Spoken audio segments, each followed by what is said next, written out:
News India में आपका स्वागत है। मैं हूं आपके साथ शैलेंद्र चौहान। उत्तर प्रदेश में लगातार सीएम योगी आदित्यनाथ जो हैं सख्त नजर आ रहे हैं ओवरलोडिंग को लेकर और डग्गा मार वाहन को लेकर, लेकिन जो ये वारदात हैं, घटनाएं रुकने का नाम नहीं ले रही। इसी पर हम बात करेंगे। ओवरफ्लो सवारी जान पर भारी।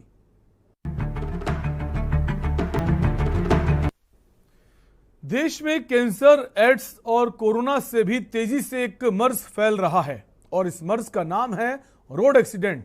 जी हां, देश में हर तीसरे मिनट में एक व्यक्ति सड़क पर अपनी जान खो रहा है और हम मस्त हैं अपनी ही धुन में।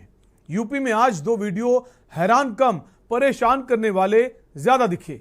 पहला वीडियो औरैया से आया, जहां एक व्यक्ति अपनी बाइक पर 7 बच्चों को बैठाकर यात्रा कर रहा था। वहीं दूसरा वीडियो फतेहपुर से आया, जहां Guinness book of world record में नाम दर्ज करने वाली घटना घटित हुई। पुलिस ने एक ऑटो को जांच के लिए रोका तो उसमें से गिनकर 27 लोग बाहर निकले।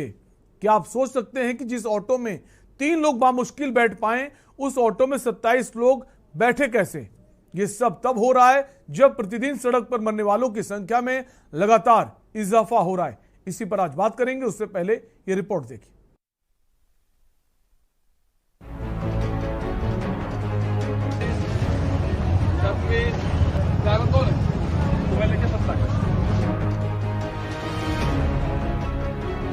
आखिर पुलिस क्या करे?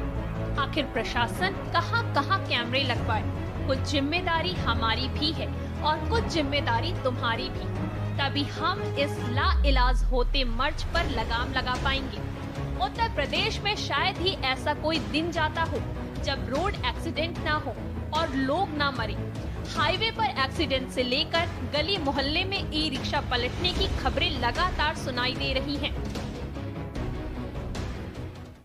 12, 13, आ जाओ 13, 14, 16।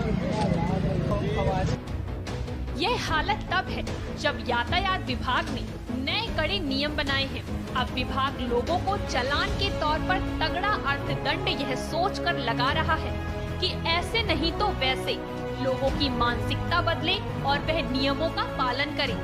लेकिन बाइक पर 7 बच्चे हों या फिर ऑटो पर 27 सवारियां, यह बताने के लिए काफी है कि चाहे जितने लोग रोड एक्सीडेंट में अपनी जान गंवाएं, लेकिन हम नहीं सुधरेंगे। शिक्षक महोदय के निर्देशन में लगातार चलाया जा रहा है, जिससे लोगों में एक सेंसिटाइजेशन हो कि हेलमेट, सीट बेल्ट, गति नियंत्रण और कैसे किया जाए और ड्रंक एंड ड्राइव को कैसे अवॉइड किया जाए, कैसे नए बच्चों को मोटरसाइकिल बिना ऑथराइजेशन के ना दिया जाए जब तक वो एलिजिबल ना हो। तो इन सारी बातों को इनको प्रसारित किया जा रहा है और ये कार्यक्रम औरैया के हर मोहल्लों में एक जा करके कराया जा रहा है ताकि लोग इससे सेंसिटाइज हों और यातायात नियमों को पालन करें और जो प्रेशियस लाइफ है इसको दुर्घटना में गंवाने से बचें।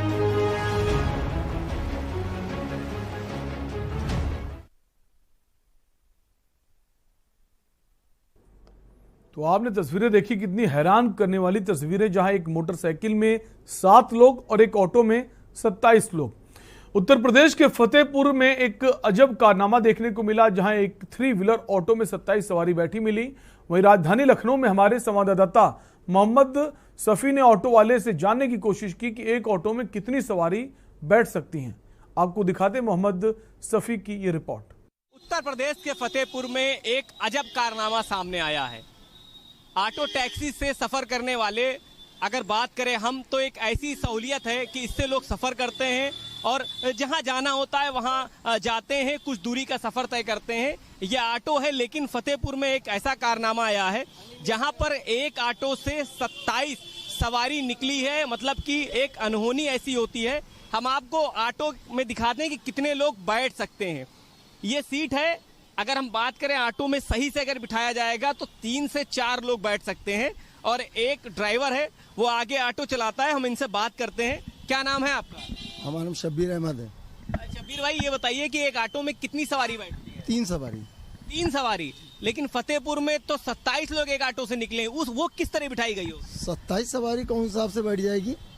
27 सवारी तो कोई ऑलरेडी इम्पॉसिबल, ये तो हो नहीं सकता। 27 सवारी कौन हिसाब से बैठ जाएगी? अगर बच्चे अच्छे होंगे तो मिलो के, अगर कोई तरीके भी अगर बिठाला भी जाए तो अगर उनकी ज़रूरतें हैं या ज़रूरतमंद हैं, जाना चाहते हैं, तो अगर एक गाड़ी पे बैठना चाहते हैं तो कोई तरीके बैठेंगे। तो 27 सवारी इम्पॉसिबल। मतलब अगर ज्यादा से ज्यादा बिठाई जाए तो कितने लोग बिठा सकते हैं? जितने भी ज़्यादा आप बिठा सकते हैं, तो बहुत ज़्यादा आप बिठा लेंगे तो पीछे अगर उन्हीं की सवारी तो 5 सवारी बैठ डालेंगे बस। 5 सवारी 6 सवारी, लेकिन 27 लोग किस तरीके से बिठाए गए, ये बहुत बड़ा सवाल है। हम और ऑटो दिखाते हैं आपको तस्वीरें कि ये देख सकते हैं कि ऑटो में फिलहाल अभी यहाँ पर 2 लोग बैठे हुए हैं, लेकिन अगर इसमें एक और बिठा दिया जाए तो 3 लोग हो जाएंगे और उससे ज्यादा बिठाना कहीं ना कहीं नामुमकिन नजर आता है। लेकिन एक ऑटो में जिस तरीके से 27 सवारी निकलती है, ये एक अजूबा ही कहा जाएगा, एक अनहोनी कही जाएगी। लेकिन ये अनहोनी फतेहपुर जो उत्तर प्रदेश का शहर है वहां पर दिखाई दी है कि एक ऑटो से 27 सवारियां निकली हैं। ये जो ऑटो है, ये लोग सफर तय करते हैं, इसमें अपने घर को जाते हैं, ऑफिस को जाते हैं, मार्केट को जाते हैं, लेकिन 3 से 4 लोग बैठते हैं। लेकिन जिस तरीके से जो घटना सामने आई है फतेहपुर की, ये बहुत बड़ा सवाल खड़ा करती है कि ट्रैफिक जो पुलिस है वो किस तरीके से इसको देखती है, जो प्रशासन है वो किस तरीके से देखता है। क्योंकि जिस तरीके से एक ऑटो में ये बात सामने आई 27 सवारी, ऐसे पता नहीं कितने ऑटो चल रहे होंगे जिसमें लोग सवारियां भर के जा रहे हैं, उनकी जान से खिलवाड़ कर रहे हैं। क्योंकि एक चीज और आपको हम दिखाना चाहेंगे कि ये एक पहिया सवारी होती है, मतलब 3 पहिए की ये सवारी होती है, ना कि 4 पहिए होते हैं। और जिस तरीके से अगर ज्यादा सवारी भरी जाएगी तो किस तरीके से बैलेंस की जाएगी, कई ऐसे सवाल खड़े होते हैं। लेकिन जो फतेहपुर की घटना है ये चौंकाने वाली है। अब ये देखना होगा कि इसमें सरकार क्या करती है, पुलिस प्रशासन क्या करता है, जो ट्रैफिक है वो प्रशासन क्या करता है, किस तरीके की कार्रवाई करता है। लखनऊ से कैमरामैन सूरज के साथ सफिया मक्की, न्यूज़ इंडिया। तो आपने दोनों जगह की तस्वीरें देखी, पहली औरैया की, दूसरी फतेहपुर की, जहां पर एक तरफ बाइक में 7 लोग बैठे हैं, जहां बाइक पर मुश्किल से 2 लोग बैठ जाते हैं और कभी बहुत इमरजेंसी है तो 3 लोग। वैसे 3 लोग बैठना भी जो है कानूनी रूप से ठीक नहीं, उस पर भी चालान काटने की जो है नियम है।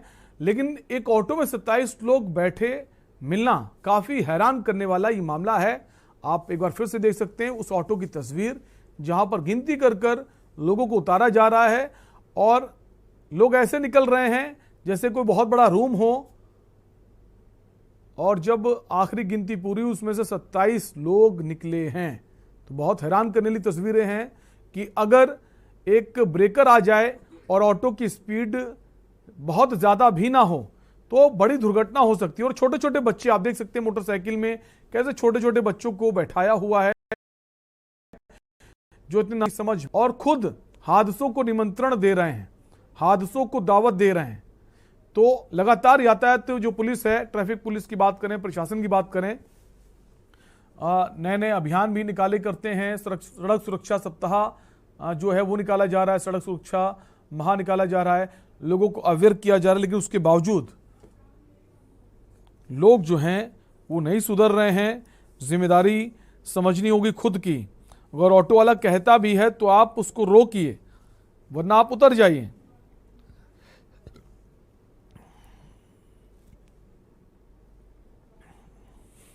इसी पर बात करेंगे। हमारे साथ हमारे संवाददाता उमेश अवस्थी जुड़ गए औरैया से, इसके अलावा अनिरुद्ध कुमार जो हैं कौशाम्बी से जुड़ गए। खास मेहमान डीके त्रिपाठी समाजशास्त्री हैं। सर स्वागत है आपका। इसके अलावा एक और मेहमान हमारे साथ जुड़ेंगे, संजय तिवारी ex-ARTO हैं। शुरुआत उमेश आपसे ही करेंगे, जानने की कोशिश करेंगे जो औरैया का मामला सामने आया है। एक मोटरसाइकिल में 7 लोग, जब उसको रोका गया उसका कहना क्या कुछ है, ये कहां से उसको ऐसा महसूस हुआ कि हम एक मोटरसाइकिल में 7 लोग बैठा सकते हैं? ये कोशिश है या फिर अक्सर ये ऐसा करता रहता है? जी बिल्कुल। और कौन है ये शख्स, हम चाहेंगे आप दर्शकों को बताएं। जी बिल्कुल, आपको बताना चाहेंगे कि औरैया जनपद में शहरों के बीचों बीच यातायात संचेतना का एक कार्यक्रम संचालित हो रहा था, जिसमें यातायात प्रभारी सीओ और टीआई औरैया आम लोगों को जागरूक कर रहे थे, यातायात नियमों से रूबरू करा रहे थे। इसी बीच में औरैया जनपद के एक ऐसे मानव आए जो अपने साथ एक मोटरसाइकिल पर 7 लोगों को सवार किए हुए थे। इसी बीच में उन्हें रोका गया और रोककर जब सवारियों की गिनती करी गई तो पूरी 7 सवारी निकली, और तो और मानव पूरी तरह से यातायात नियमों की अनदेखी कर रहे थे।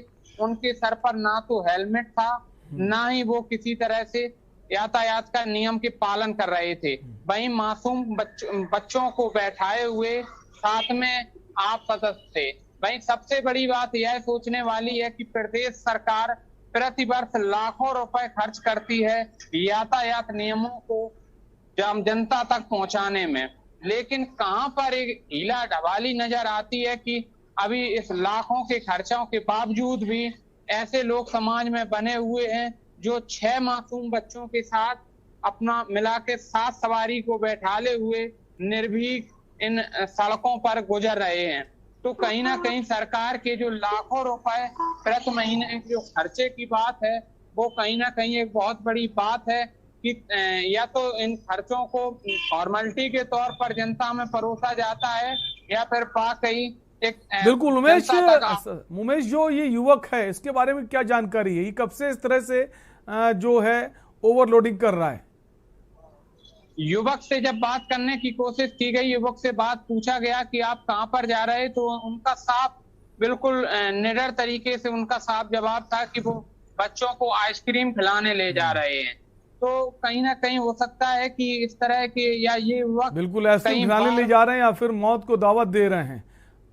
बहुत चौंकाने वाला मामला है। आपके पास लौटेंगे, हमारे साथ कौशाम्बी से अनिरुद्ध बने हुए हैं। अनिरुद्ध, अगर फतेहपुर की बात करें तो फतेहपुर से तो और हैरान करने वाली तस्वीर सामने आई है। एक ऑटो रिक्शा में 27 लोग सवार थे। जी, मैं बताना चाहूंगा सजन जी कि फतेहपुर हो या उत्तर प्रदेश के किसी भी शहर में ओवरलोडिंग वाहनों में लगातार हो रही है। फतेहपुर से चौंकाने का मामला ये आया है, फतेहपुर से आया है जहां Guinness book of world record में नाम दर्ज कराने वाली घटना घटित हुई है। पुलिस ने एक ऑटो को जांच के लिए रोका तो उसमें से गिनकर 27 लोगों को बाहर निकाले। क्या आप सोच सकते हैं, जिस ऑटो में 3 लोग मुश्किल से बैठ पाते हो, उस ऑटो में 27 लोग बैठे मिले। यह सब तब हो रहा है जब प्रतिदिन सड़क पर मरने वालों की संख्या में इजाफा हो रहा है। जी बिल्कुल, आए दिन हम देखते हैं ओवरलोडिंग को लेकर कई एक्सीडेंट्स भी होते हैं, लेकिन उसके बाद भी ये जो रवैया है काफी हैरान करने वाला है। अनिरुद्ध, ये जो ऑटो ड्राइवर है इसने बातचीत में क्या बताया? क्या जो सवारी थी उन्होंने दबाव बनाया, या फिर ये अक्सर इस तरह से लोगों को बैठालता है, सवारियों को? नहीं, उसने कहा कि त्योहार का दिन था इसलिए बता छोटे बच्चे थे, पर उसमें 27 सवारी कैसे भर लिया, छोटे छोटे बच्चे भी तस्वीरों में देखा। ठीक है, आपको अनिरुद्ध आपके पास हम आएंगे। हमारे साथ औरैया से अशोक कुमार ARTU हैं, जुड़ गए हैं। अशोक कुमार जी, जो औरैया का मामला सामने आया है कैसे देखते हैं? अब जो भी गाड़ी के ओवरलोड मिलेंगी, ऑटो रिक्शा हो या मोटरसाइकिल, उनका चालान किया जाएगा। उनके परमिट के भी विरुद्ध कार्रवाई की जाएगी अगर कोई भी ऐसा संज्ञान में आता है। नहीं, जैसे आज हमने तस्वीर देखी कि 7 लोगों को बैठाया हुआ उससे डर ही नहीं किसी चीज का। नहीं, बिल्कुल डर पैदा होगा। उनका चालान किया जाएगा, उनका लाइसेंस भी निलंबित किया जाएगा। तो चालान हम देखते हैं कि अगर ओवरलोडिंग का चालान हो, जो नियम है चालान के, हेलमेट अगर आपने नहीं पहना उसका चालान होता है, DL नहीं उसका चालान होता है, इंश्योरेंस नहीं उसका चालान होता है, ओवरलोडिंग उसका चालान होता है। तो क्या ऐसा भी कोई नियम है कि ओवरलोडिंग के अलावा चालान तो हो, और सख्त से सख्त कार्रवाई कैसे हो सकती है? सख्त की कार्रवाई, पहली बार चेतावनी दी जाती है, जुर्माना लेकर छोड़ दिया जाता, दोबारा उनका लाइसेंस रद्द होगा। दोबारा अगर वो हरकत करते हैं तो दोबारा उनका DL लाइसेंस निरस्त कर दिया जाएगा। ये पहली बार हमने देखा कि इसके अलावा भी इस तरह के और भी मामले सामने हैं। जैसा कि उससे पूछा गया, कहते हैं आइसक्रीम खिलाने ले जा रहा हूं। ये बचते बचाते गली से होते हुए निकल जाते हैं, इस पर ध्यान नहीं दिया जाता है। किस तरह का अब अभियान चलेगा, किस तरह से? अब तो CCTV भी लगाए जा रहे हैं, तो क्या CCTV के जरिए चालान काटने का जो सिस्टम है वो क्या बहुत बेहतर नहीं हो पाया है? नहीं, बेहतर करने का प्रयास किया जा रहा है। ई चालान के द्वारा जो है गाड़ियों को चिन्हित करके उनके चालान की कार्रवाई की जा रही है। अगर ये सीधे CCTV अगर लग गया तो इससे काफी चीजों में बहुत मदद मिलेगी। आगे ऐसा ना हो उसको लेकर आप क्या ऐसे प्रयास करेंगे, खासकर अगर औरैया की बात करें? अशोक और हम कुमार ट्रैफिक इंस्पेक्टर को भी मैं बताऊंगा, इस टाइप से कोई गाड़ी हो तो उसको रोक लें, जाने ना दें। उनका कहना मतलब भरपूर कहना जो है पूरा, अगर ज्यादा प्रॉब्लम करेंगे तो उनकी गाड़ी बंद कर दी जाएगी। वही अशोक जी हम कह रहे हैं, क्या ऐसा भी कोई नियम है कि चालान तो काटे, हम गाड़ी ही सीज कर दें, ताकि बाकी लोग भी इससे सबक लें कि अगर हम ऐसा करेंगे तो हमारे साथ भी ऐसा हो सकता है। क्या ऐसा कोई प्रावधान है गाड़ी सीज करने का पहली बार में ही? बिल्कुल सीज कर दी जाएगी। अशोक जी ये प्रावधान है कि गाड़ी सीज करी जाएगी पहली बार में ही, दोबारा का मौका ही ना दिया जाए ऐसे लोगों को, ताकि हादसे ना हो? पहली बार उनका चालान करके जुर्माना वसूला जाएगा, दूसरी बार में उनका सीज कर दिया जाएगा और लाइसेंस भी निलंबित होगा। चलिए बहुत बहुत शुक्रिया आप हमसे जुड़े। तो अशोक कुमार जी कहना है कि पहली बार चालान होगा और उसके बाद गाड़ी भी सीज की जाएगी। एक दर्शक जुड़ गए हमारे साथ दिल्ली से, सतीश जी अपनी राय दे सकते हैं। सतीश जी क्या आप हमें सुन पा रहे हैं? शायद संपर्क टूट गया है सतीश जी से। वापस आएंगे। अनिरुद्ध से हम बात कर रहे थे, कौशाम्बी से बने हुए। अनिरुद्ध, फतेहपुर का जो मामला आया है काफी हैरान करने वाला है, क्या कुछ ऑटो वाले का कहना है? आपकी बात पूरी नहीं हो पाई थी।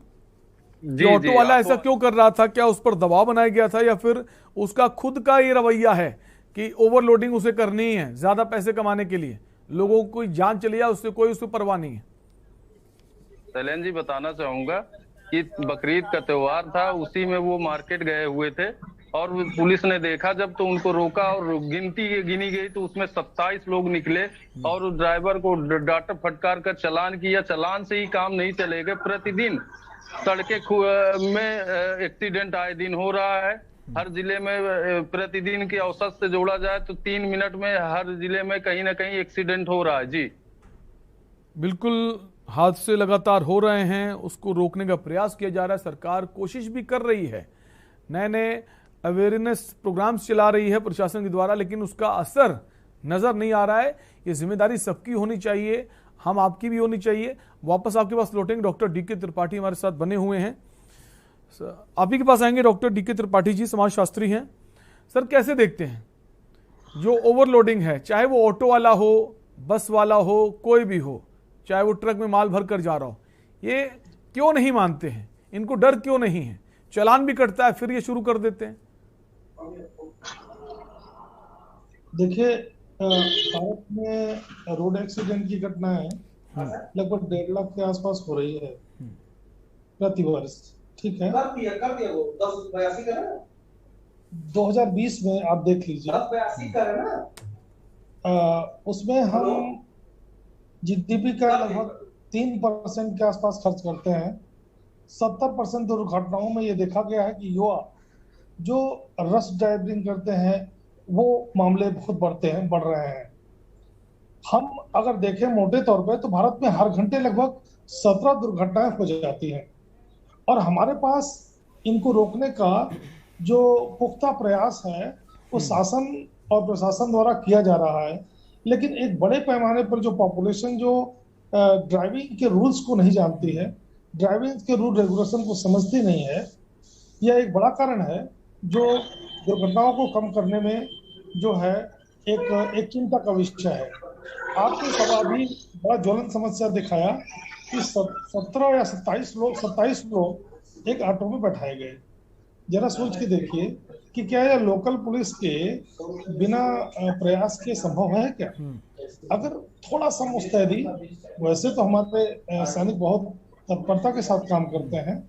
माननीय मुख्यमंत्री जी या प्रधानमंत्री जी का बड़ा स्पष्ट निर्देश है कि किसी प्रकार से रूल्स का वायलेशन न किया जाए, लेकिन फिर भी लोकल स्तर पर तमाम ऑटो ड्राइवर जो है ज्यादा लाभ कमाने के कारण बहुत सारी ओवरलोडिंग कर लेते हैं जो एक दुर्घटना का कारण हो सकता है। ये उनके लिए भी और दूसरे के लिए भी बड़ा महत्वपूर्ण है। आप देखिए, भारत में जो दुर्घटनाओं का एक बड़ा सिलसिला चला है, मोबाइल से बात करने पर आज तक हम कानून बना देते हैं, उसका इम्प्लीमेंटेशन कर देते हैं, लेकिन जो सिविक सेंस नहीं है लोगों के पास जो नॉलेज नहीं है, रोड ट्रैफिक नियमों की जानकारी नहीं है, जिस कारण आज भी मौत की घटनाएं हो रही हैं और हम नहीं रोक पा रहे हैं। एक और आपके सामने तथ्य रखना चाहेंगे, नक्सली हिंसा और आतंकवादी घटनाओं से जितनी मौतें होती हैं उसकी ठीक 2 गुनी मौतें रोड एक्सीडेंट से हो जा रही हैं और हम उसे रोक नहीं पा रहे हैं। भारत में किसी भी व्यक्ति को ड्राइविंग लाइसेंस प्राप्त करने के लिए जो भी नियम कानून बने हैं बहुत अच्छे हैं। यदि ईमानदारी और सख्ती के साथ उस लाइसेंस को दिया जाए तो रोड एक्सीडेंट की समस्या को कम किया जा सकता है। ऐसा नहीं है, हम ये नहीं कह रहे हैं कि आरटीओ कार्यालय जो है में किसी प्रकार की गड़बड़ी है, हम ये नहीं कहना चाहते हैं। हम किसी पर आरोप लगाते हैं बिल्कुल, इसके अलावा सरकार का पूरा प्रयास रहता है कि एक्सीडेंट को रोकने की दिशा में जो बेहतर प्रयास हो वो किए जाएं, लेकिन उसके बावजूद इस पर रोक नहीं लग पा रही है। कि आपके पास लौटेंगे, दर्शक जुड़ गए और से अमित हैं। अमित, अपनी राय दीजिए। देखिए, बताना चाहूंगा जिस तरीके से आरटीओ साहब अभी कह रहे थे कि हम जो है चालान काट रहे हैं, लेकिन आप देखिए किस तरीके से देवकली में लगातार ट्रक जाते हैं, ओवरलोड ट्रक जाते हैं, उनपे जो है कार्रवाई नहीं करते हैं और उनसे जो है मोटी रकम भी लेते हैं, जिसके बाद जो है आए दिन हादसे होते हैं। लेकिन इस तरफ देखिए एक ये तस्वीर देखने को मिल रही है जहाँ 7-7 लोग बैठे हुए हैं। अगर हादसा होता है और एक तरफ ये कार्यक्रम भी चल रहा है,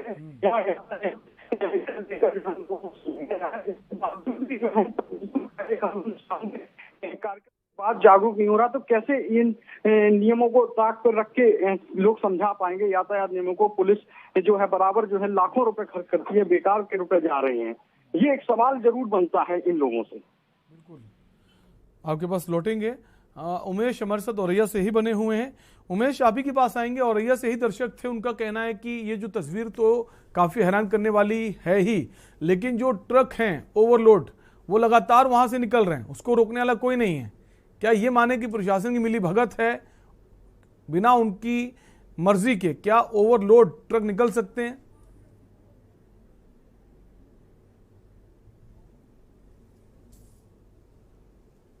उमेश, क्या आप हमें सुन पा रहे हैं?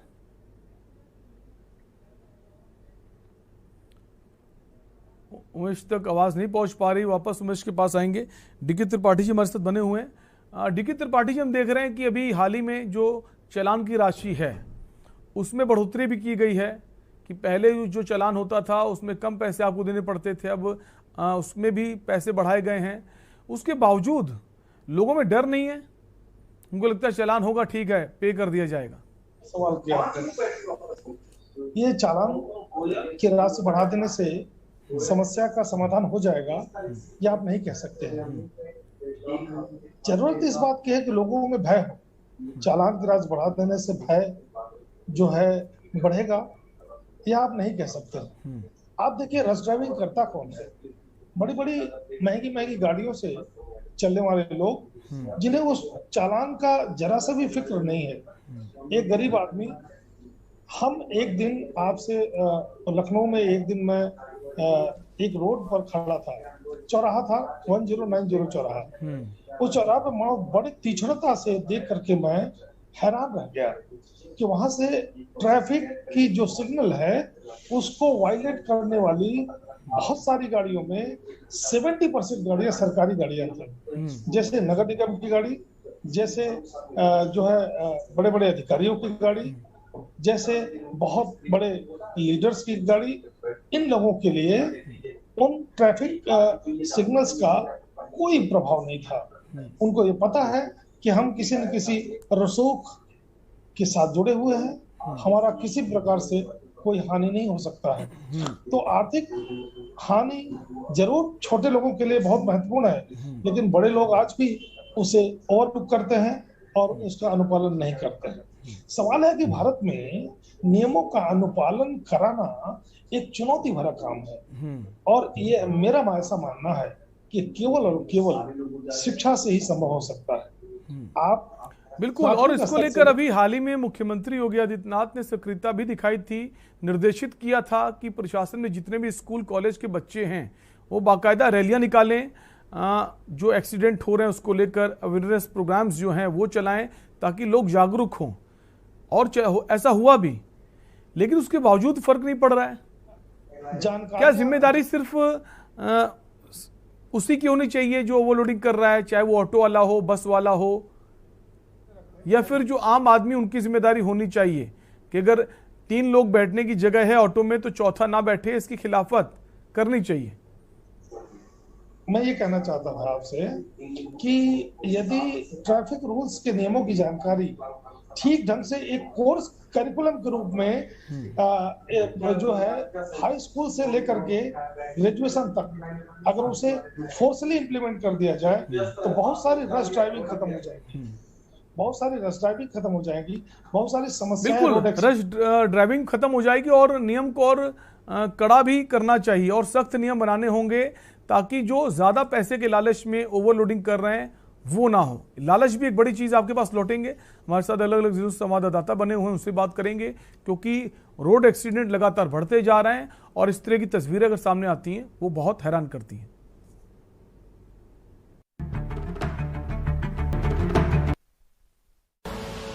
आप देख रहे हैं के न्यूज, खबरों का सारथी। देखें कौन नया खिलाड़ी आया है, समझा देते हैं, प्यार से समझाएंगे। ये तो अपनी जुबान है। जुबान एक हो तो दिल भी एक होने चाहिए। विमल बोलो जुबान केसरी। मेडिकल लाइन में पैरामेडिकल स्टाफ के तौर पर अपना सुनहरा भविष्य चाहते हैं तो 24 घंटे इमरजेंसी सेवाएं देने वाला Chandni school of nursing and paramedical centre Vikas Nagar, Lakhanpur Kanpur व Chandni college of nursing Basosi, new Shivli road, Kalyanpur, Kanpur Dehat आज ही ज्वाइन करें। Registration open. फिट रहना है तो फिटनेस हेल्थ ऑयल ले आओ। You are correct. करेक्ट होता है बाबूजी, सही बोले हैं, तो ले आइए फिटनेस हेल्थ ऑयल। आप देख रहे हैं के न्यूज, खबरों का सारथी।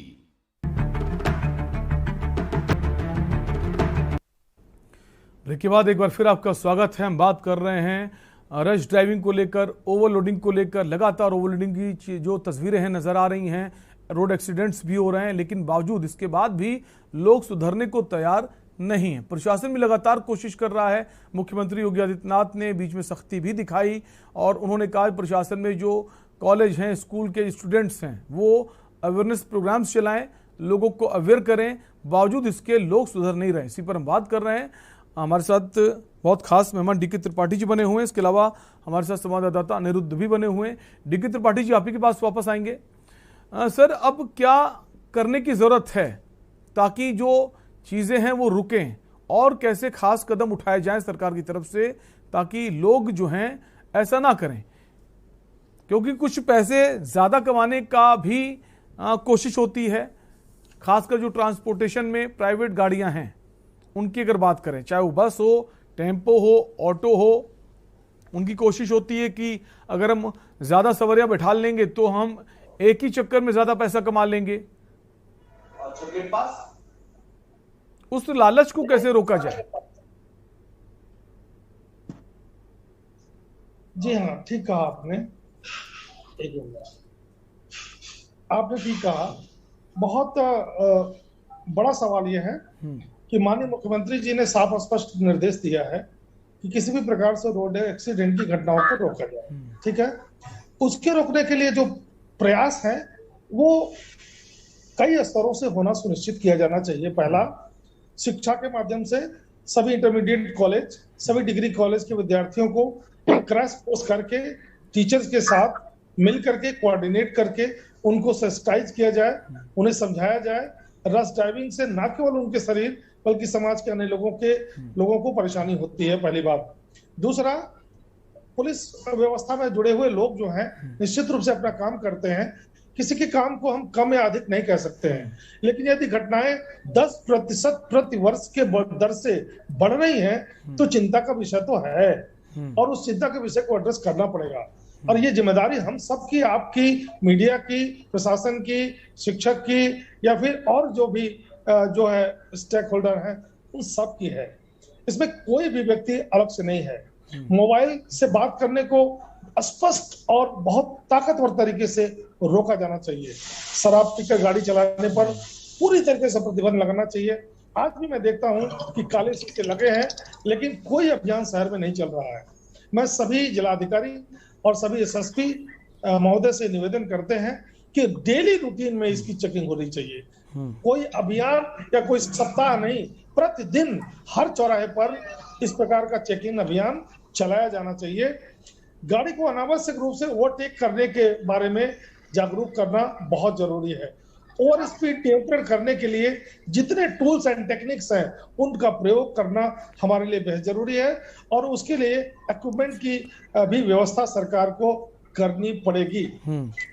तीसरी सबसे महत्वपूर्ण बात जो है, मीडिया को समय समय पर एक लोगों के लिए जागरूकता, जैसे आज आप कार्यक्रम कर रहे हैं, बड़ी अच्छी बात है। ये भारत की बहुत बड़ी समस्या है दुर्घटना, ये छोटी समस्या नहीं है।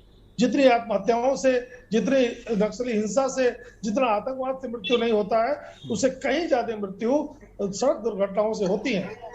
और उसमें ओवर स्पीडिंग, रश ड्राइविंग और लाभ ज्यादा प्राप्त करने के लिए ये ऑटो टेम्पो चालक भी कभी कभी हमने देखा है कि कई बार सिग्नल तोड़ते हुए ऑटो वालों को जानबूझ के सिग्नल तोड़ते हैं, उनके ऊपर कोई फाइन नहीं होता है। फाइन लगाना भी जरूरी है, ठीक है, ये बहुत जरूरी काम है। बिल्कुल, आपके पास लौटेंगे, हमारे साथ उमेश जुड़ गए हैं औरैया से होने हुए हमारे संवाददाता उमेश। और एक अगर बात करें भी, जो वहाँ के आरटीओ, उनसे भी फोन पर बात हो रही थी, वो कह रहे थे इस दिशा में हम काम कर रहे हैं। उसके बाद एक कॉलर औरैया से जुड़े, उनका कहना है कि आए दिन जो ओवरलोड ट्रक हैं वो लगातार यहाँ आते हैं जाते हैं, लेकिन उनको रोकने वाला कोई नहीं। क्या प्रशासन जो है, जिसकी जिम्मेदारी है इनको रोकना, क्या मिलीभगत का मामला सामने आ रहा है? क्यों नहीं इन्हें रोका जा रहा है? जी बिल्कुल, आपको बताना चाहेंगे कि जिस तरह से औरैया के जो मुख्य चौराहों पर जो कैमरे लगे हैं, उनको अभी पिछले दिनों देखा गया था कि पूरी तरह से क्षतिग्रस्त हैं, वो टूटे हुए हैं। तो सबसे बड़ी बात तो ये है कि जो सरकार की योजना है, जिसमें चौराहों पर जो एक कैमरे की मदद ली जाएगी यातायात नियमों के पालन कराने में।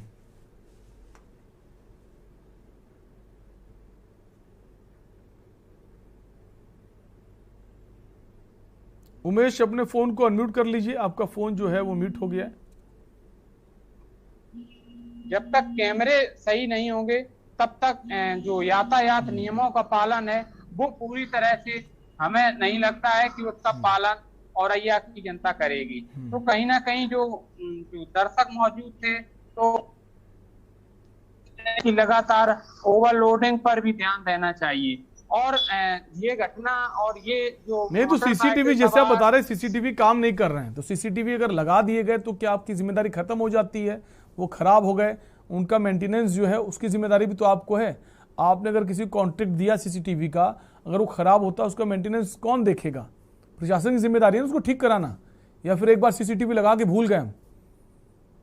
सबसे बड़ी बात तो यह है कि ये साफ तौर पर देखा जा रहा है कि जो सीसीटीवी कैमरे लगाने की जिम्मेदारी थी, तो अधिकारी जनपद के वहां तक अपना जो काम लगाने तक सीमित रह गए, या फिर उन जो क्षतिग्रस्त हुए हैं, टूटे हैं, उनको भी सही कराने की जिम्मेदारी है। और सबसे बड़ी बात यह है कि यातायात संचेतना का जो कार्यक्रम संचालित हो रहा था, तो ये जो मोटरसाइकिल सवारियों के साथ वहां तक पहुंच गए। अगर सीसीटीवी चौराहों पर सही लगे होते तो इन्हें कहीं ना कहीं पहले ही रोक लिया जाता। लेकिन सवाल यही ना उमेश, ये सीसीटीवी कब ठीक होंगे? प्रशासन का क्या कुछ कहना है? तो इस मामले में जब लगातार देखा जा रहा है कि सीसीटीवी खराब होने की वजह से ये मोटरसाइकिल सवार उस उमेश, सवाल ये कि जो सीसीटीवी खराब हो गए, जैसा आप बता रहे हैं औरैया में चौराहों पर जो काम नहीं कर रहे हैं, तो वो कब ठीक होंगे? क्या ये नहीं चाहते प्रशासन के लोग वो ठीक हों? ये बड़ी वजह है इसलिए नहीं ठीक हो रहे हैं?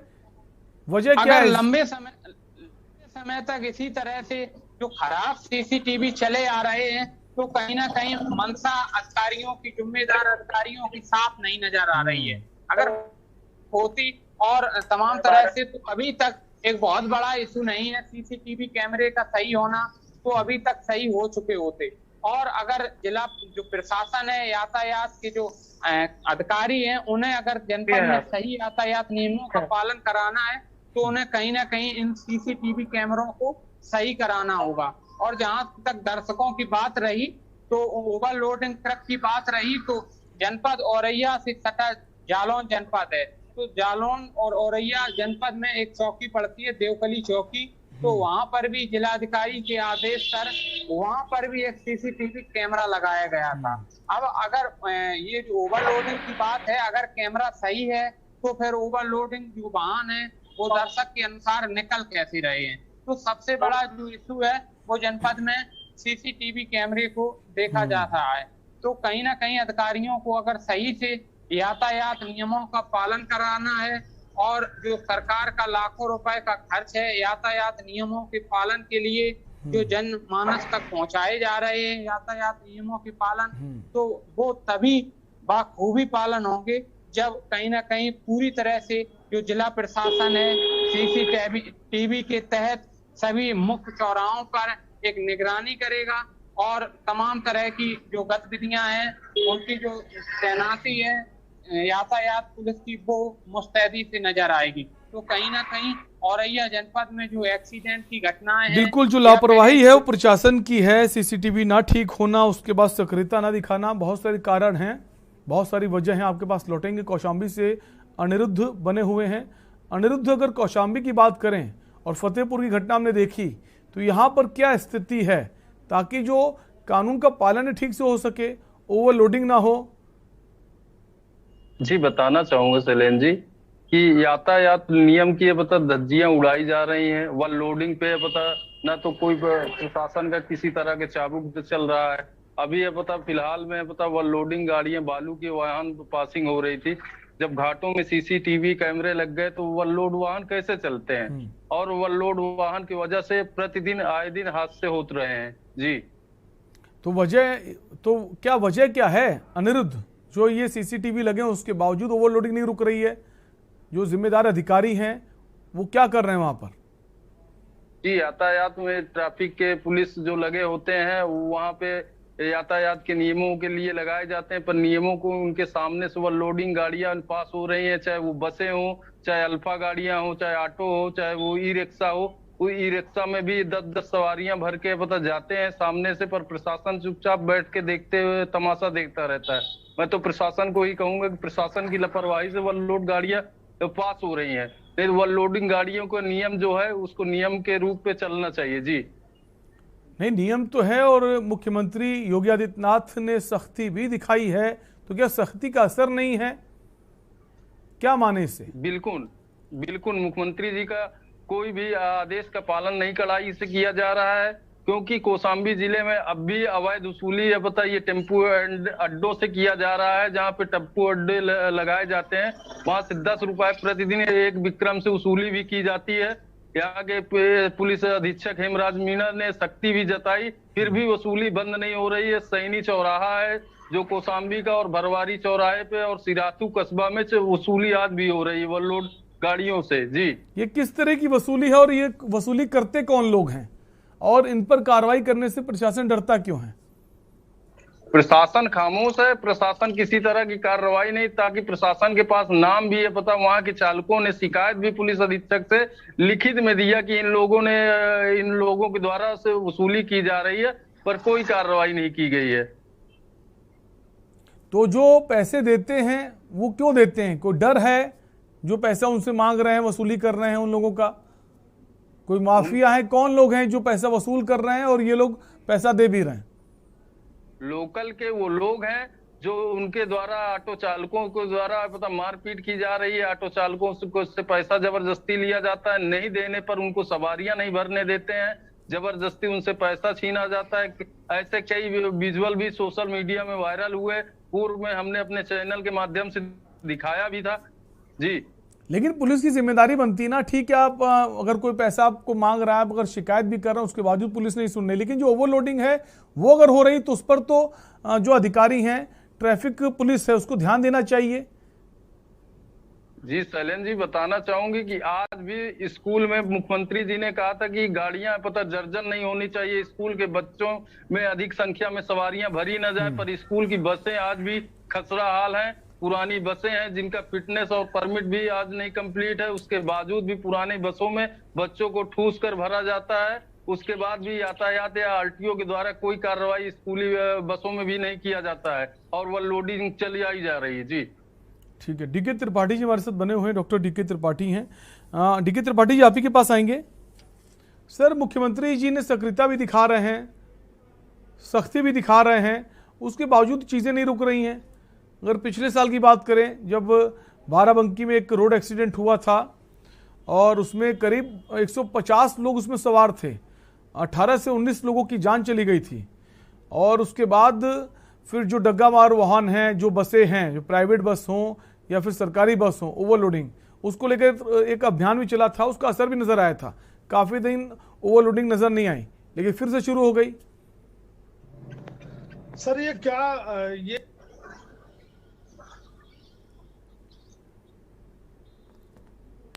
और इस समस्या के पीछे जो मेन रीजन है वो ये है कि जो हमारे नियम कानून है वो इम्प्लीमेंट करने वाले लोग जो हैं उनकी संख्या बहुत कम है। आप हर व्यक्ति के पीछे पुलिस नहीं लगा सकते हैं। आप केवल एक काम कर सकते हैं जो आपके हाथ में है, सभी को तरीके से काम करने के लिए आप प्रोत्साहित कर सकते हैं।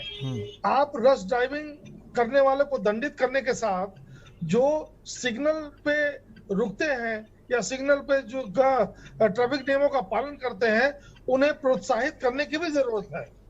आप पुरस्कार और दंड के दोनों विधाओं को आप एक साथ प्रयोग करेंगे तभी आप समस्या का समाधान कर पाएंगे। बहुत बड़ी समस्या है।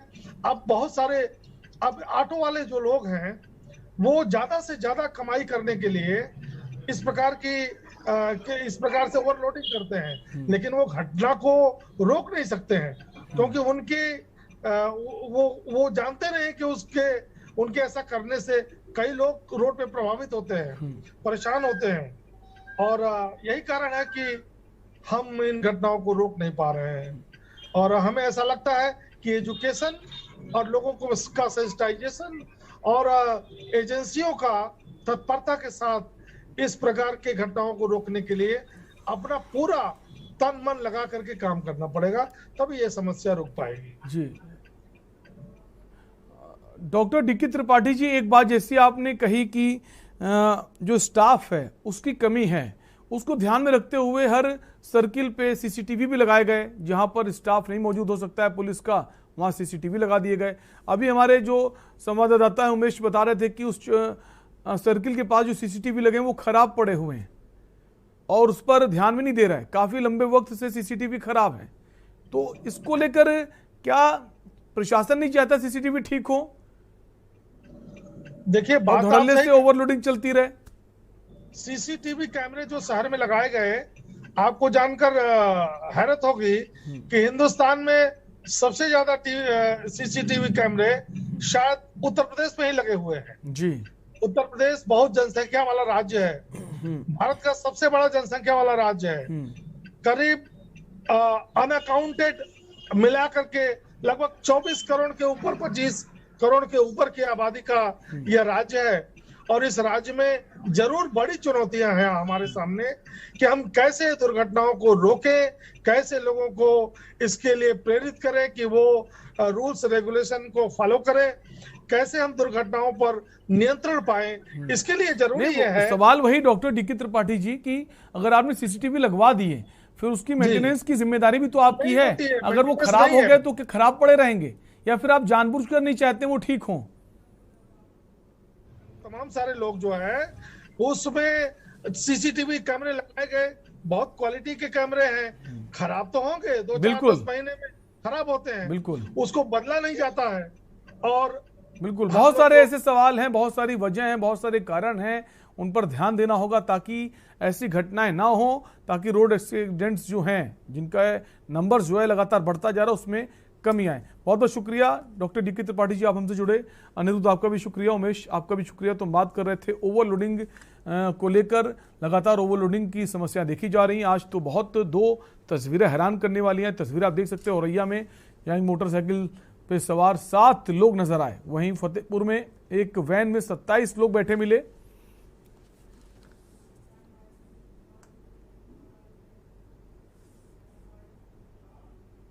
और इसी बीच कानपुर से बड़ी खबर आ रही है। बड़ी खबर कानपुर से, तेज रफ्तार डंपर खड़े ट्रक से टकराया है। टक्कर के बाद गाड़ी में फंसा डंपर चालक।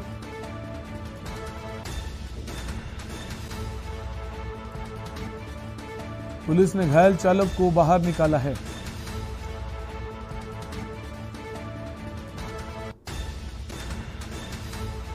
गोविंदनगर थाना क्षेत्र के गुजैनी हाईवे की घटना आपको बता रहे हैं।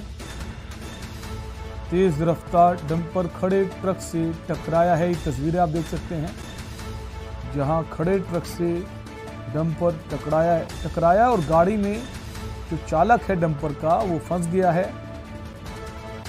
उसके बाद पुलिस ने घायल चालक को बाहर निकाला है। कानपुर के गोविंदनगर थाना क्षेत्र की तस्वीरें आपको दिखा रहे हैं।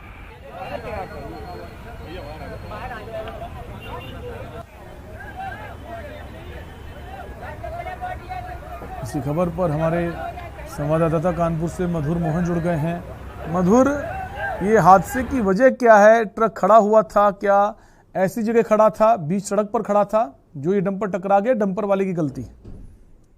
जी बिल्कुल, आपको बता दें गोविंदनगर थाना क्षेत्र के गुजैनी हाईवे का पूरा मामला है और यहाँ पे हाईवे जो था उसके ऊपर एक ट्रक खड़ा था जिसका टायर पंचर हो गया था। वो अपना टायर बदल रहा था, उसी के पीछे तेज रफ्तार डंपर आ रहा था और डंपर ने आगे से खड़े ट्रक में पीछे से टक्कर मार दी और जिसमें चालक जो था डंपर का वो इतने भीषण टक्कर थी कि वो केबिन पूरा चिपक गया, जिसमें जो डंपर चालक था वो फंस गया था। स्थानीय लोगों ने इसको पुलिस को सूचना दी, पुलिस मौके पहुंची। क्षेत्रीय जनता पुलिस ने मिलकर रेस्क्यू ऑपरेशन घंटों चलाया, उसके बाद उसको निकाल के नीचे अस्पताल में भर्ती करवाया। जी शुक्रिया मधुर मोहन जानकारी के लिए। तो कानपुर से खबर आपको बता रहे हैं जहां एक खड़े ट्रक से डंपर टकरा गया।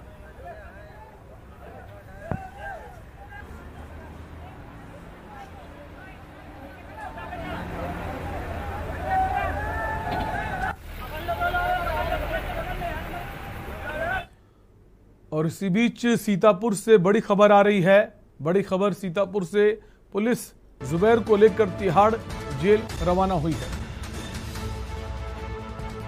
14 दिन की न्यायिक हिरासत में भेजा गया है जुबैर।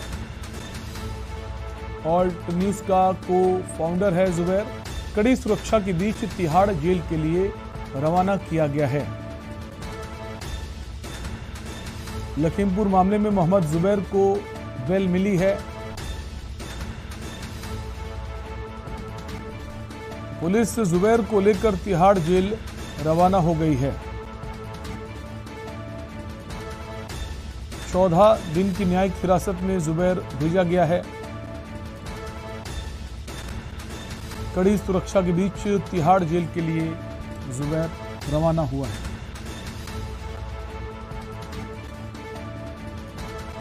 सीतापुर से खबर आपको बता रहे हैं।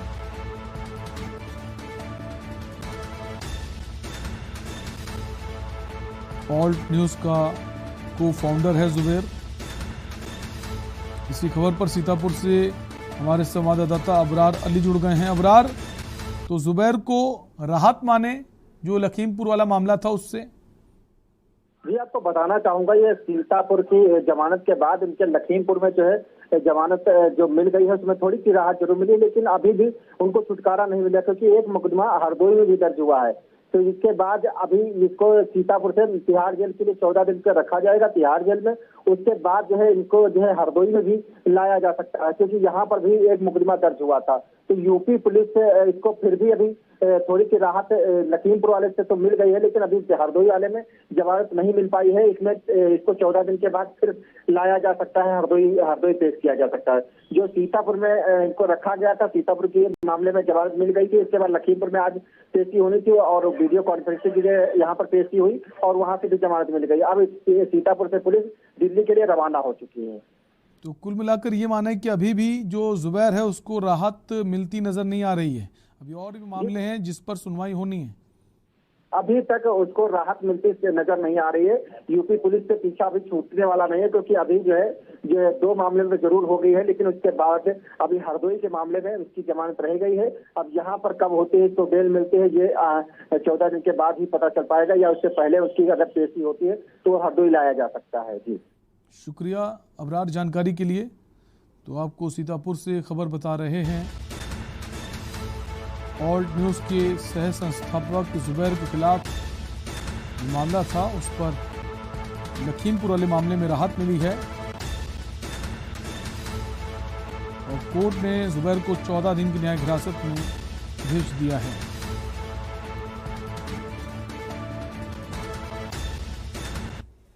और इसी बीच आगरा से बड़ी खबर आ रही है। बड़ी खबर आगरा से आ रही है। भाजपा विधायक के भतीजे के खिलाफ मुकदमा दर्ज। जान से मारने की धमकी देने का आरोप है।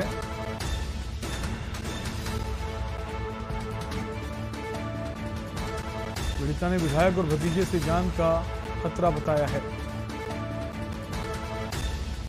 भगवान सिंह कुशवाहा के भतीजे के खिलाफ मुकदमा दर्ज हुआ है। भाजपा विधायक के भतीजे के खिलाफ मुकदमा दर्ज। जान से मारने की धमकी देने का आरोप है।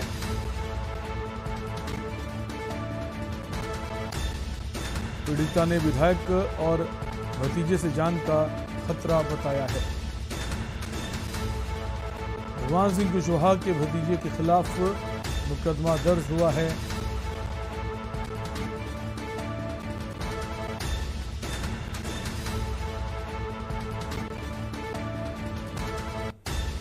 जान से मारने की धमकी देने का आरोप है।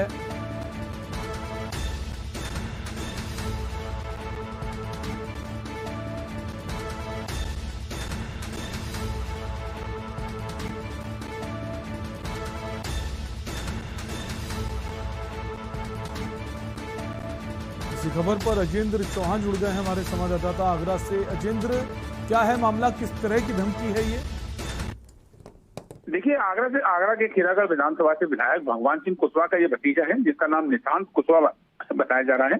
और धारा 354 डी और 506 के तहत थाना सागंज में एक मुकदमा दर्ज हुआ है, जिसमें जो पीड़िता है उन्होंने साफ तौर से कहा है कि मुझे विधायक और उसके भतीजे से कहीं ना कहीं खतरा बताया है। और मुकदमा दर्ज करने के बाद जो पुलिस है, थाना पुलिस है, वो कार्रवाई में जुट गई है। और सबसे बड़ी बात यह है कि बीजेपी के विधायक हैं, उनके भतीजे के पर यह आरोप लगा है और पीड़िता ने साफ तौर से कहा है कि विधायक और उसके भतीजे से मुझे खतरा है। और यहाँ आगरा के थाना सागंज में मुकदमा दर्ज हुआ है। देखने वाली बात यह होगी वजह क्या है, पीड़िता ने क्या वजह बताई है जो धमकी दी गई है, किस तरह का खतरा है, क्यों खतरा है? देखिए, साफ तौर से चैलेंज जो ये मुकदमा है 354 छेड़खानी का ये मामला है और छेड़खानी की धाराओं में ये मुकदमा दर्ज हुआ है। और उसके चलते कि विधायक के भतीजे होने की वजह से कहीं मेरी जान को खतरा ना बन जाए, इसलिए उसने कहा है कि मुझे विधायक और विधायक के भतीजे से खतरा है। अब बड़ी बात यह है कि पुलिस कितनी इसमें कार्रवाई करती है, लेकिन देखने वाली बात होगी पुलिस सब क्या कार्रवाई करती है। शुक्रिया अजेंद्र जानकारी के लिए। तो आगरा से खबर आपको बता रहे हैं, जहां विधायक और उसके भतीजे पर आरोप लगे हैं। छेड़खानी का मामला है जिस पर मुकदमा दर्ज हुआ है और अब धमकी भी दी जा रही है।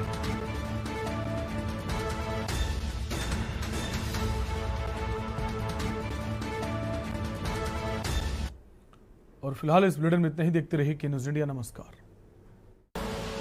आप देख रहे हैं के न्यूज, खबरों का सारथी। दौर बदल जाते हैं मगर आपकी पहचान नहीं। जैसे सर्वकॉम पिछले 35 सालों से पहचान है भरोसे की, भारत के नंबर 1 टॉप क्वालिटी डोमेस्टिक और इंडस्ट्रियल प्रोडक्ट्स की। सर्वकॉम रखे सब कंट्रोल में। मेडिकल लाइन में पैरामेडिकल स्टाफ के तौर पर अपना सुनहरा भविष्य चाहते हैं तो 24 घंटे इमरजेंसी सेवाएं देने वाला Chandni school of nursing and paramedical centre, Vikas Nagar, Lakhanpur, Kanpur व Chandni college of nursing, Basosi, new Shivli road, Kalyanpur, Kanpur Dehat आज ही ज्वाइन करें। Registration open. फिट रहना है तो फिटनेस हेल्थ ऑयल ले आओ। You are correct. करेक्ट होता है बाबूजी। सही बोले हैं, तो ले आइए fitness health oil.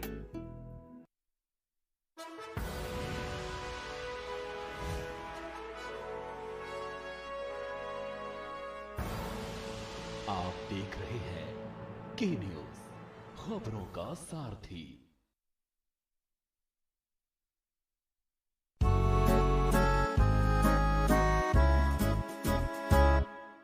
I bear witness, oh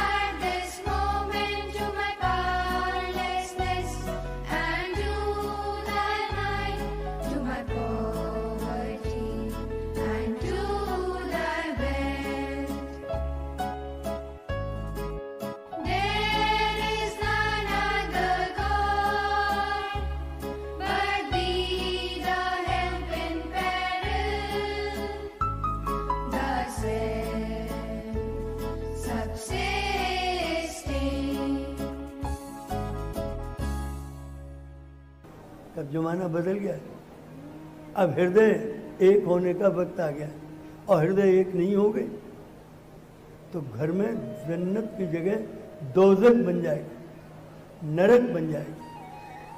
पति और पत्नी के हृदय पवित्र हों तो एक हो जाएंगे। पिता पुत्र भाई बहन दादा दादी जितने भी परिवार में सदस्य हैं सबके हृदय एक हो जाए। और बाहुला ने कहा एक कर दे हृदय अपने सेवकों के, हे प्रभु और निज महान उद्देश्य उन पर कर प्रकट मेरे विभो।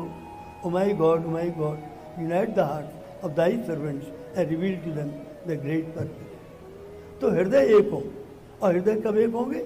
जब पवित्र होंगे। यदि कलुष है, कोई मनमुटाव है, कोई फांस है पति के मन में या पत्नी के मन में, तो घर में नरक बन जाएगा, जीना दूभर हो जाएगा। बाहुला ने कहा कि संसार में जितने भी परिवार हैं उन सब के जो सदस्य हैं उनके हृदय एक हो जाए। बाहर का मिलना भी अच्छा है, लेकिन उन्होंने कहा कि आज तो हृदय मिलने की ज़रूरत आ गई, नहीं तो घर हमारे तबाह हो जाएंगे। और एक हो जाए तो घर के हर सदस्य की प्रगति होगी और इतना आनंद आएगा घर में कि स्वर्ग बन जाएगा। घर एक स्वर्ग की जगह होगी। और कहीं जरा भी फांस दिल में आ गई तो नरक बन जाएगा। तो स्वर्ग और नरक का कोई गांव इस संसार में नहीं है। स्वर्ग भी हमारे घर में है, नरक भी हमारे घर में है। ये हमारे ऊपर है यदि हम हृदय पवित्र कर लें। परमात्मा कहता है, हे प्राणी, my first council is this, possess a pure, kindly and a radiant heart, that thine may be a sovereignty, ancient, imperishable and everlasting. हे प्राणी, मेरा प्रथम परामर्श है, तू एक पवित्र, शुद्ध, दयालु और पवित्र हृदय धारण कर, ताकि इस पृथ्वी का अनंत साम्राज्य तेरा हो। इस पृथ्वी का अनंत साम्राज्य उसका हो जाएगा जिसका हृदय पवित्र होगा। Pure, kindly and A radiant heart, पवित्र, दयालु और ईश्वरीय प्रकाशित हृदय धारण कर। तो हमारी स्कूल की प्रेयर है, I bear witness to my God that has created me to know thee and to worship thee. मैं साक्षी देता हूँ, हे मेरे परमेश्वर, कि तूने मुझे इसलिए उत्पन्न किया है कि मैं तुझे जानूं। तू मेरा रचनाकार है, मेरी आत्मा जो अंदर है उसकी रचनाकार तू ही है। तो तुझे जानूं और तेरी पूजा करूं। तुझे जानने के मानी तेरी शिक्षाओं को जानूं और तेरी पूजा करूं, उन शिक्षाओं पर चलूं। और ख़ास तौर से no the teachings of the day, विशेषतया सारी शिक्षाएं जाननी है। राम की मर्यादा, कृष्ण का न्याय, बुद्ध की समता, यीशु मसीह की करुणा, मोहम्मद का भाईचारा, नानक का त्याग, ये सब चाहिए। लेकिन इसके साथ सबसे ज़्यादा जो ज़रूरी है वो आज के युग की शिक्षा। Know the teachings of the day of God, ईश्वर की आज के लिए क्या शिक्षा है? वो शिक्षा है परिवार में हृदय एक हो जाए, पति पत्नी के, दादा दादी के, तो एक कर दे हृदय अपने सेवकों के, हे प्रभु। तो ये आज ज़रूरत है और आज का ये मैं समझता हूँ। तो इसमें यही है, टू माई पावर। फिर वो कहते हैं, I be witness to my God that has created me to know thee and to worship thee. I testify at this moment to my powerlessness and to the might. मेरी शक्तिहीनता और तेरी शक्तिमानता। तू शक्तिशाली है, परमात्मा शक्तिशाली है। ये कैसे पता लगे? परमात्मा खुद कहता है, whosoever has recognized and served me with such determination that the powers of the earth and heaven shall be unable to defeat his purpose. जो कोई प्राणी मुझे पहचान लेगा, उसे धरती और आकाश की कोई शक्ति मेरी सेवा से उसे रोक नहीं पाएगी। राम को कोई नहीं रोक पाया। माताओं का रुदन, पिता की तड़पन, अयोध्या वासियों का एक बहुत ही आग्रह, कोई भी राम को रोक नहीं पाया।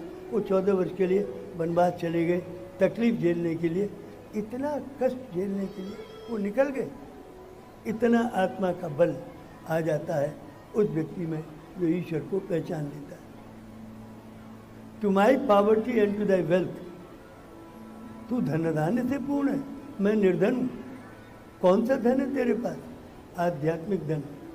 तेरी राह में ईसा को सूली दे दी गई।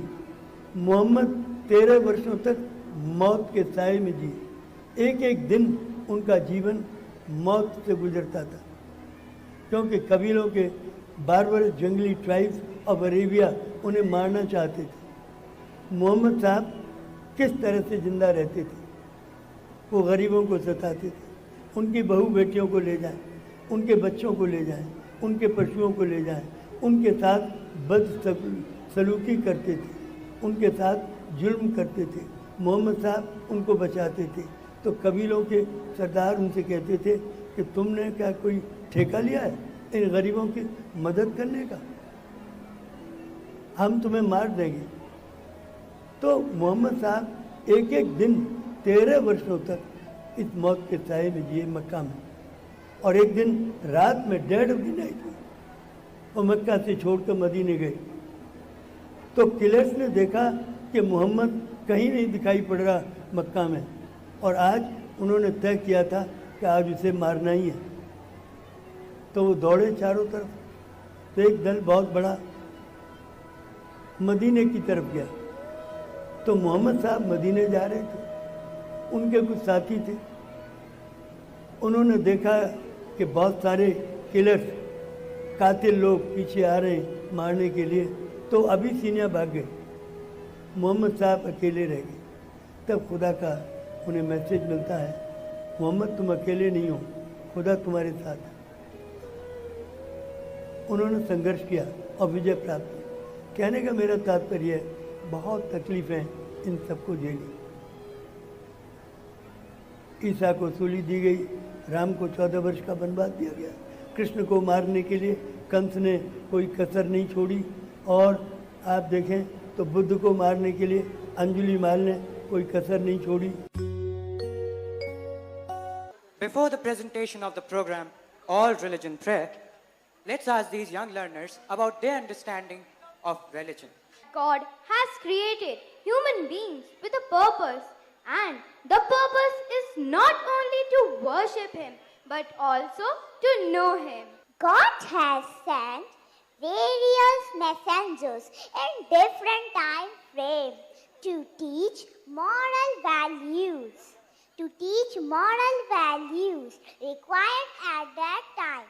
These virtues are revealed to man progressively and cyclically. We get the knowledge of these progressive revelations through the lives and teachings of the manifestations of God.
ईश्वर की सेवा कोई और है क्या जो दूर करे कठिनाइयाँ।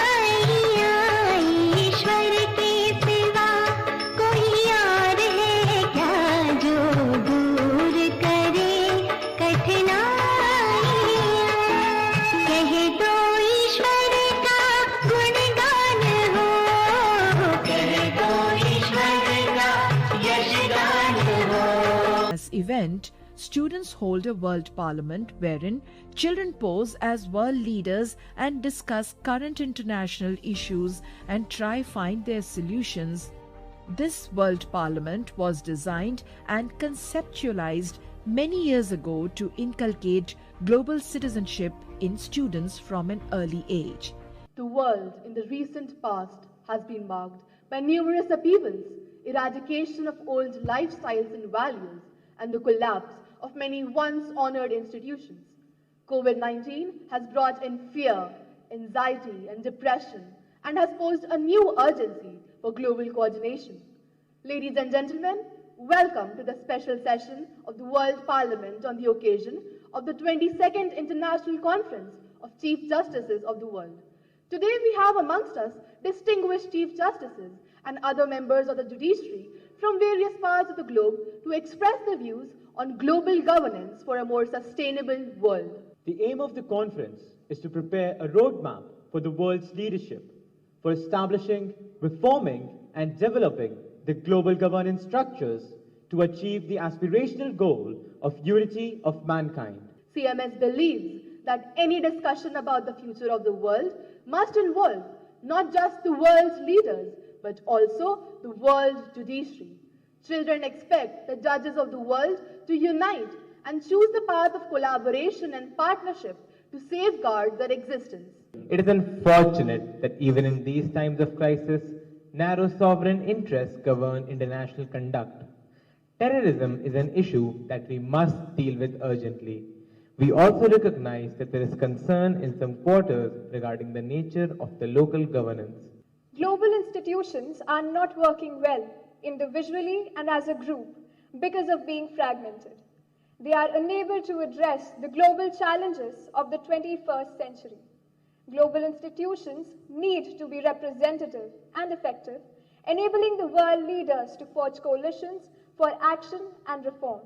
CMS has been holding annual international conferences of Chief Justices of the world since 2001 to deliberate on the issue of a safe and secure future for humanity. Conference being organized to safeguard the future of the world's over 2.5 billion children whose future has become progressively more insecure and unprotected during past 7 decades since the bombing of Hiroshima and Nagasaki and the recent spread of international terrorism, global warming, environmental degradation, stockpiling of arms and ammunition, and ever-increasing expenditure on military research, fear of a third world war and a nuclear holocaust, which doesn't seem to be very far. So now the time has come to safeguard the future of our children. The world has to be united. Up till last year, 1,336 Chief Justices, judges, legal luminaries, heads of states, eminent dignitaries, and peace promoters from 136 countries have visited Lucknow, in which many have been participating year after year in support for a united, peaceful, and happy world order. The landmark event of the conference is the Lucknow Declaration, rolled out after 5 days of intense discussions, deliberations, interaction with CMS students. Copy of this resolution is sent to governments and legal fraternity across the world, to the Secretary General of the United Nations, as well as the world bodies like UNESCO, UNICEF, African Union, European Union, and ASEAN for consideration. Malala Yousafzai once said, I quote, "Education is neither Eastern or Western. Education is education. It's the right of everyone. I unquote." Bombing of Hiroshima and Nagasaki in 1945 generated powerful shock waves with enormous fireballs that killed thousands of people within seconds. This ultimately gave rise to a large firestorm as the individual flames combined. The United Nations official definition says that desertification is a land degradation in typically dry areas resulting from various factors including climatic variation. And Ethiopia is one of the world's most vulnerable countries to desertification. Secularism is generally considered very important in Albanian society and a guarantor of religious tolerance and coexistence.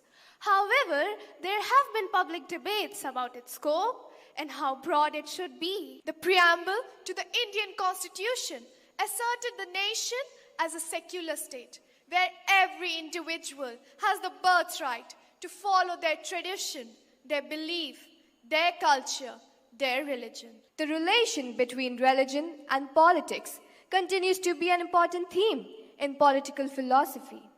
One such country where religion has a huge impact on politics is Saudi Arabia. Burkina Faso houses the two biggest religions in the world, Christianity and Islam. The difference in the ideologies of these two religions has led to some conflicts in Burkina. Recently, Romania has also developed an impressive number of national programs and policies designed to improve learning conditions in universities and reduce social and educational inequalities. Those who do not learn from history are doomed to repeat it. Ukraine is a country with a vast cultural heritage.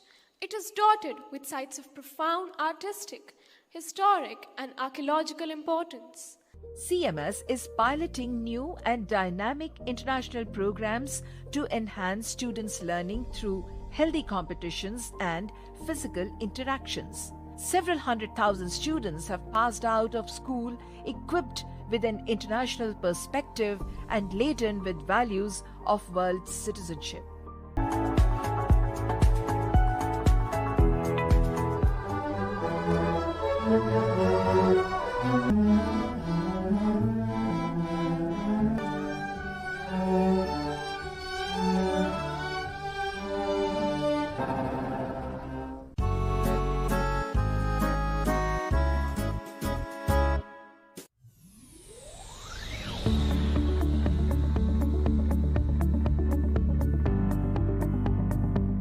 We start with Aliganj 1, where we have this beautiful new computer lab. The principal's office has just been renovated. The examination hall, the large hall at Aliganj Campus 1, has recently been renovated too. Here at Anandnagar also, we have developed a brand new computer lab on the ground floor, which accommodates more than a full section at one go, and a new library. So now at Anandnagar, we have a reading room for pre-primary and primary and a library for junior and senior to instill that love of reading in the students. Here at Ashrafabad campus also, a new library has been opened a few months ago.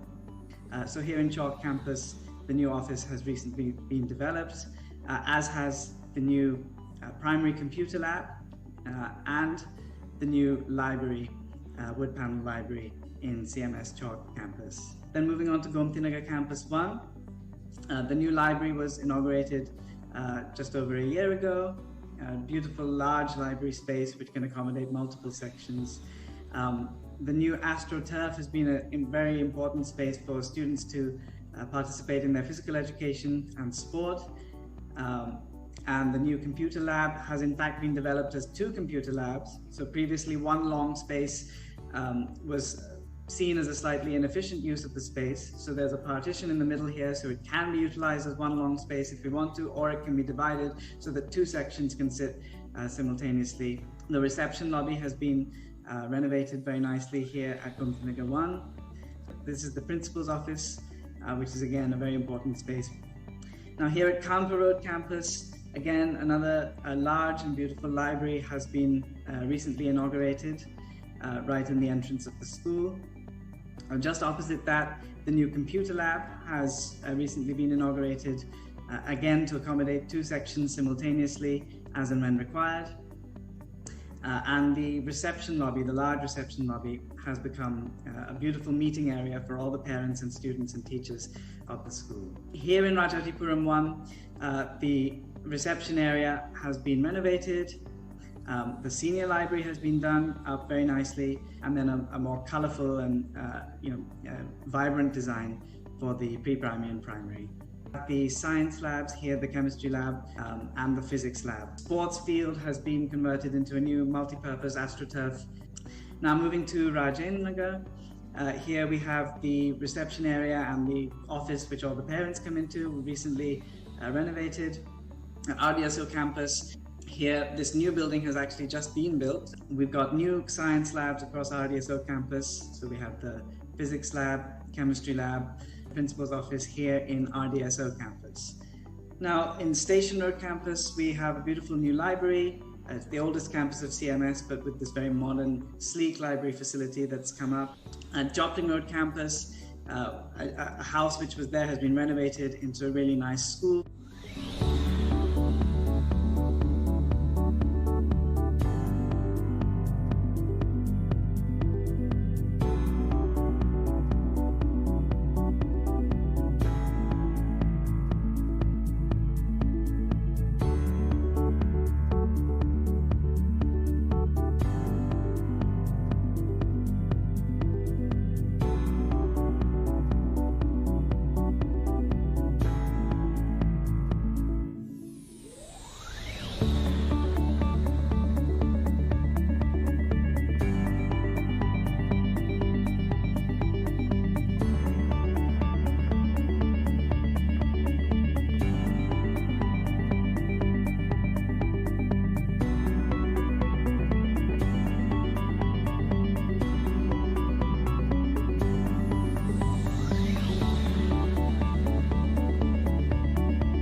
World Unity Prayer Ceremony is an elaborate and extravagant ceremony.